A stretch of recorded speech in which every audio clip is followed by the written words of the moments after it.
ఎంతకాలం ఆ social media rubbish, ఆ గార్బేజ్ని చూస్తూ దేవుని చిత్తాన్ని నెరవేర్చని వారుగా ఉన్నారు. ఎందుకంటే I don't know what else is tempting you today.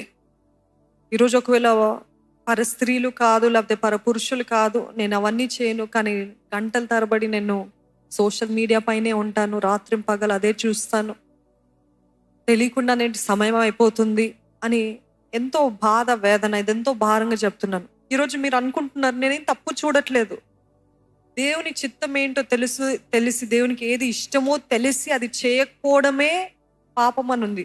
అవునా?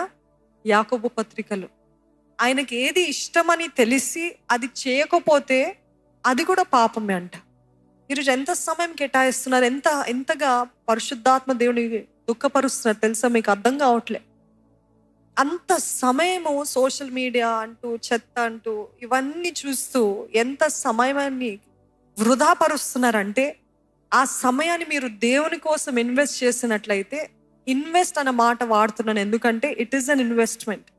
మీరు చదువుతున్న బైబిల్ అది వృధా కాదు, మీరు ప్రార్థన చేసే సమయము వృధాగా పోవట్లేదు, మీరు విడుస్తున్న కన్నీరు బొట్టు కూడా ఇన్వెస్ట్మెంటే. నమ్మిన వారు ఉంటే హల్లెలూయా చెప్పండి.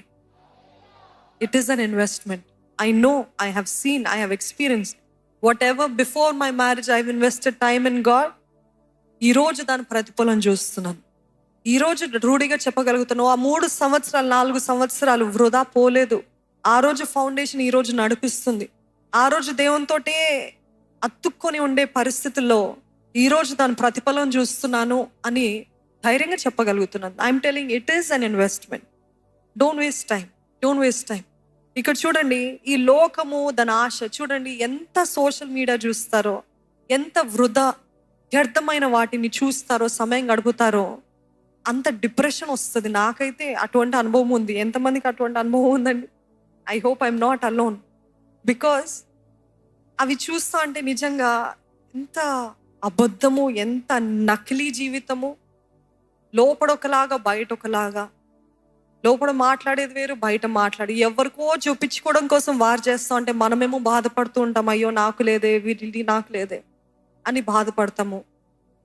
నాకు ఎంటర్టైన్మెంట్ కావాలని చూస్తున్నారు, కానీ అక్కడికి వెళ్ళిన తర్వాత అదొక గొయ్యి, అదొక ఊబి, అది దానిలో మునిగిన తర్వాత ఇక బయటకు వచ్చేటప్పుడు ఇంకా బాధతో, ఇంకా భారముతో, ఇంకా depression. I don't know about you, but I feel depressed the more I spend time.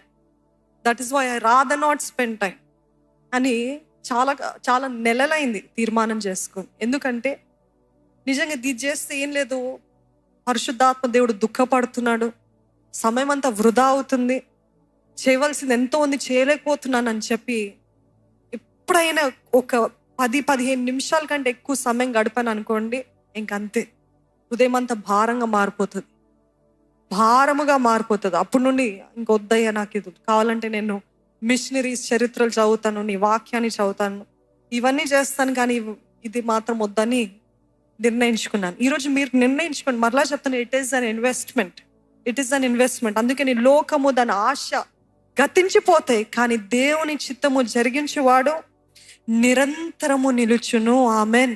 నిరంతరము నిలుస్తారండి.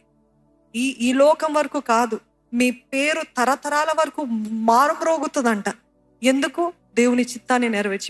ఇప్పుడు వరకు సాధు సుందర్ సింగ్ గురించి మాట్లాడుతున్నాం, ఇప్పుడు వరకు జాన్ వెస్లీ, చార్ల్స్ వెస్లీ వీరి గురించి మాట్లాడుతున్నాం, ఇప్పుడు వరకు స్మిత్ విగిల్స్వర్త్ గురించి మాట్లాడుతున్నాం, లేకపోతే క్యాథరిన్ కుల్, వీరందరి గురించి ఎందుకు ఇన్ని సంవత్సరాలు అయిన తర్వాత కూడా, వందలాది సంవత్సరాలు అయిన తర్వాత కూడా మాట్లాడుతున్నాము. ఎందుకు అని అంటే, లోకము ఆశలు వారి వెంట వారు పోలేదు, కానీ దేవుని చిత్తాన్ని జరిగించడానికి వారు ఇష్టపడ్డారు కాబట్టి నేటికి వారి పేర్లు మారుమ్రోగుతున్నాయి. Do you want to be famous in God's kingdom? I'm not asking you to be famous here, because this fame here గతించిపోతాయి. కానీ ఆ రాజ్యంలో ఫేమస్ ఉన్నారనుకోండి, దేవుడు స్వార్థపరుడు కాదు. ఆ రాజ్యంలో మీరు ఫేమస్ అయ్యారనుకోండి, ఇక్కడ కూడా ఆటోమేటిక్గా ఫేమ్ దేవుడు తానే ఇస్తాడు. హల్లెలూయా. ఎందుకంటే పరలోక రాజ్యంలో అన్నాడు కదా దేవుడు సాతానుతో, అపవాదితో, యోబుని చూసావా అని అన్నాడు. అందుకే నేను నేటి వరకు యోబు గురించి మాట్లాడుతున్నా. ఎందుకు అని అంటే, ఆ రాజ్యంలో ఫేమస్ అయ్యాడు కాబట్టి ఆటోమేటిక్గా నా నీతిని, నా రాజ్యాన్ని వెతికే వారికి సమస్తము అనుగ్రహించి